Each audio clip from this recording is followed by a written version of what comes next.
ओम गुरुभ्यो नमः। ब्रह्म तत्व सत्संग कार्यक्रम में आप सबका स्वागत है। आज के विषय वस्तु,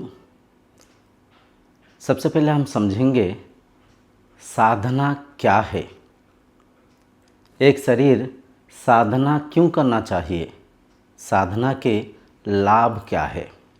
इन तमाम चीज़ों को जब आप परखते हुए आचरण करेंगे, साधना में आपकी रुचि बढ़ेगा, मन स्पष्ट होगा, साधना सरल और सहज हो जाएगा।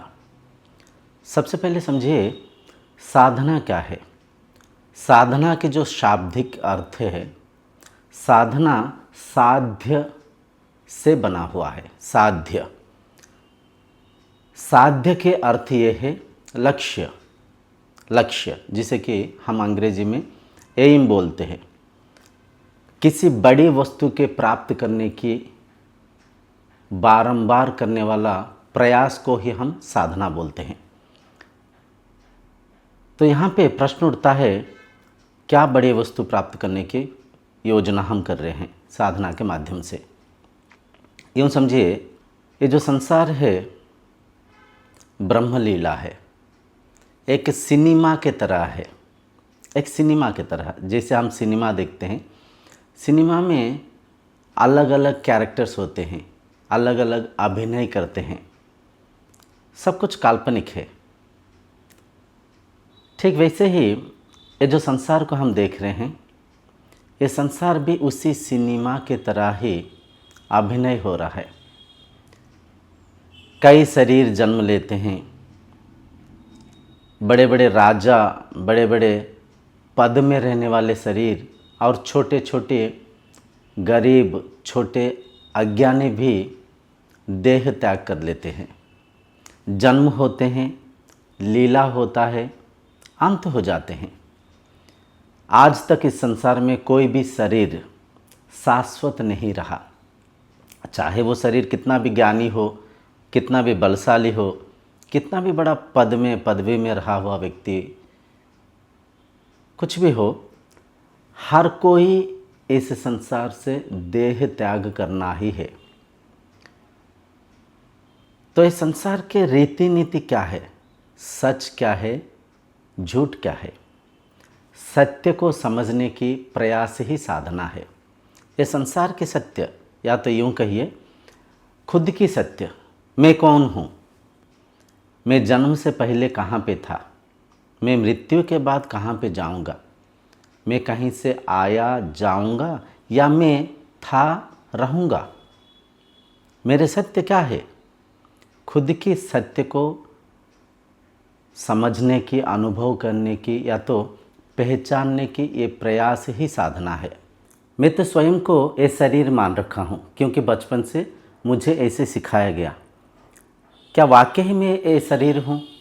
अगर मैं शरीर हूँ, शरीर तो पल पल हर पल परिवर्तन हो रहा है। बचपन में कितना छोटा सा था, आज इस अवस्था में है, कल इसका भी स्वरूप परिवर्तन होगा। तो मैं कौन से शरीर हूँ? कई लोग बोलते हैं मैं आत्मा हूँ। अगर मैं आत्मा हूँ तो शरीर में कहाँ पे हूँ, कैसा हूँ? कुछ लोग बोलते हैं आत्मा अजर है, आत्मा अमर है, आत्मा अविनाशी है, और मैं ही आत्मा हूँ। अगर ये बात सच है तो मैं शरीर के कहाँ पे निवास करता हूँ, शरीर को कैसे विनियोग करता हूँ। देखिए, ये कोई गप कहानी नहीं है। ये जो भी हम चर्चा कर रहे हैं, इसकी प्रमाण अपना शास्त्र है। आप एक व्यक्ति के चिंताधारा को मान सकते हैं या तो तिरस्कार कर सकते हैं। शास्त्र सर्वोपरि है। शास्त्र मतलब जो कि तत्व व्यतीत शास्त्र, वेद, उपनिषद, ब्रह्मसूत्र, भगवत गीता, ये सब शास्त्र प्रमाण है। ये सारे शास्त्र बोलता है कि मैं अविनाशी आत्मा हूँ। अगर यह सच है तो मेरा स्वरूप क्या है, मेरा स्वभाव क्या है, इन तमाम चीज़ों को साधना के माध्यम से हम समझ पाएंगे।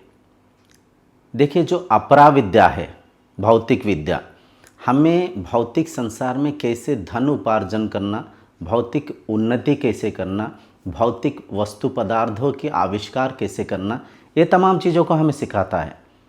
परंतु जो पराविद्या है, जो ब्रह्म विद्या है, वह विद्या भौतिक विद्या से भी अधिक उच्च में है, अधिक आवश्यक है, अधिक श्रेष्ठ है। पराविद्या हमें शरीर के बारे में ज्ञान देता है। ये शरीर एक वस्तु है, एक इंस्ट्रूमेंट है। इस शरीर को कैसे विनियोग करना, इस शरीर के कैसे सुरक्षा करना, ये चीज़ हमें पराविद्या सिखाता है। शरीर में जो इंद्रियां हैं, इंद्रियों को अगर आप साध पाएँ, मन को अगर आप नियंत्रित रख पाएँ, आप आंतरिक सुख को अनुभव करते हुए आरोग्य आनंद के साथ इस जीवन के रस को ले सकते हैं। अगर इंद्रियों को मन को ना समझते हुए आप इंद्रियों के मन के दास हो जाएं, तो जीवन दुख में, चंचल में, व्याकुलता में, अशांति में ही बीतेगी। क्योंकि इंद्रियों को उनके विषय हर पल बांधते रहता है। आँखों को दृश्य बांधता है, कान को ध्वनि संगीत बांधता है, शरीर को स्पर्श बांधता है, जिह्वा को रुचि आकर्षित करते हुए बांधता है। इससे नासिका को गंध सुगंध बांधते रहता है। तो इंद्रियां हमेशा उनके भोग्य विषय में लुप्त होने की प्रयास करते हैं। ये प्रकृति के जो रचना इसे किया गया है। तो जब तक आप इंद्रियों को, उनके स्वभाव को नहीं समझेंगे, मन और मन के स्वभाव को नहीं समझेंगे, मन के दास बन जाएंगे, भोगते भोगते भोगते रोगी बन जाएंगे, विनाश की ओर अग्रगत हो जाएंगे और विनाश हो जाएंगे। ये सत्य है। तो साधना हमें शरीर के ज्ञान देता है, साधना हमें इंद्रियों की, मन के स्वभाव के ज्ञान देता है, जिसके माध्यम से हम इस शरीर को, इंद्रियों को, मन को सदुपयोग कर पाएंगे, सदुपयोग नियंत्रित रख पाएंगे। मैं अगर इस शरीर को वस्त्र के रूप में धारण कर रहा हूँ, मैं अगर इस शरीर को विनियोग कर रहा हूँ, तो शरीर मेरे नियंत्रण में होना चाहिए। मैं अगर इस मन को विनियोग कर रहा हूँ, अगर मन मेरा एक वस्तु है, तो मन मेरा नियंत्रण में होना चाहिए। मान लीजिए एक कार आप ड्राइव कर रहे हैं, उसका स्टीयरिंग आपके हाथ में नहीं है। क्या आप आपके लक्ष्य स्थल में पहुंच सकते हैं? नहीं पहुंच सकते हैं। कार अपने मर्जी से चलेगी, कहीं पे एक्सीडेंट इंसिडेंट कर बैठेगी। तो कहने का तात्पर्य, आप यहाँ पे विवेकी होकर परखिए। अगर शास्त्र बोलता है कि मैं आत्मा हूँ, इस शरीर को विनियोग कर रहा हूँ, तो शरीर के ज्ञान होना निहायत आवश्यक है। मन के, इंद्रियों के ज्ञान होना निहायत आवश्यक है। भगवद गीता तृतीय अध्याय श्लोक संख्या 42 में शरीर, इंद्रिया, मन की जो मूल्य को वर्णना किया गया है, उनके प्राधान्यता को समझाया गया है। श्लोक इस प्रकार है, इंद्रियाणि परन्याहुः इंद्रियोभ्यो परो मनः मनसस्तु परा बुद्धिर यो बुद्धिर परतस्तु सः। ये सारा संसार के आधार शरीर है। शरीर के माध्यम से हम इस संसार को अनुभव करते हैं। शरीर के बिना संसार ही नहीं है। शरीर के आधार इंद्रियां हैं। इंद्रियों की स्वामी, इंद्रियों की आधार मन है। मन के आधार बुद्धि है। बुद्धि से श्रेष्ठ संसार, शरीर, इंद्रियां, मन के जो स्वामी है वह आत्मा है, और वो आत्मा आप है। तो देखिए कितने गहरी बातें यहाँ पे समझाया जा रहा है। तो हर दिन जब आप इस चैनल से जुड़ के इन तमाम बातों को सीखेंगे, साधना को आचरण करते हुए अनुशासित जीवन को आप जीवन यापन करेंगे, आप देखेंगे मन में एक तृप्तता रहेगा, मन में एक शांतता रहेगा। हम सब शांति की कामना करते हैं, हम सब सुख की व्याकुलता में आज इस दुनिया की रेस में भाग रहे हैं, परंतु सुख के हमें पता नहीं है। सुख कैसे प्राप्त होगा, आनंद कैसे प्राप्त होगा, सुख कहाँ पे है, इन तमाम चीज़ों को आप साधना से सीख पाएंगे। यहाँ पे मैं आग्रह करना चाहूँगा, विनती करना चाहूँगा, इस चैनल में युवा पीढ़ी को जोड़िए। जिनके उम्र 8 साल है या तो 8 साल से अधिक के, उन तमाम बच्चों को इन वीडियो को दिखाइए, इन साधना को समझाइए। देखिए, भगवान आदिगुरु शंकराचार्य 8 साल उम्र में ही वेदों को, वेदांतों को अध्ययन किए थे। भगवान आदिगुरु शंकराचार्य 8 साल की उम्र में ही उनके मन में वैराग्य जागृत हुआ था, वो साधना में सिद्धि प्राप्त किए थे। तो 8 साल की उम्र से आप युवाओं को जोड़िए। आप देखेंगे युवाएं धीरे धीरे उनके स्वयं को समझते हुए, एकात्म भाव से रहते हुए, मन इंद्रियों को नियंत्रित करते हुए, अच्छे संस्कार को प्राप्त करके अच्छे विश्व के निर्माण करेंगे। पराविद्या के अभाव से दुनिया दिन प्रतिदिन स्वार्थी बनते जा रहा है। गली मोहल्लों में शराब बिक रहा है, हर दुकान में पान पराग, गुटखा, सिगरेट बिक रहा है। मोबाइल में आजकल क्या क्या चल रहा है आप सबको पता है। प्रदूषण, ग्लोबल वार्मिंग दिन प्रतिदिन बढ़ते जा रहा है। तो समाज की इस माया जाल से अगर आप स्वयं को और आपके बच्चों को अच्छा संस्कार देते हुए उन तमाम इंद्रियों की भोग विलास माया से अगर वंचित रखकर लक्ष्य साधना में आगे जाना चाहते हैं, श्रेष्ठ मनुष्य कहलाते हुए सिद्धि प्राप्त अगर करना चाहते हैं, तो ये साधना मार्ग आपको बहुत सहायक होगा। तो पराविद्या निहायत आवश्यक है। इसी विद्या के अभाव से आज हम सब इंद्रियों की दास बनकर प्रकृति को विनाश कर रहे हैं, टेक्नोलॉजी को दुरुपयोग कर रहे हैं। टेक्नोलॉजी खराब नहीं है, लेकिन टेक्नोलॉजी को अगर दुरुपयोग करें, वह टेक्नोलॉजी ही, वह भौतिक उन्नति ही हमारा विनाश के कारण होगा।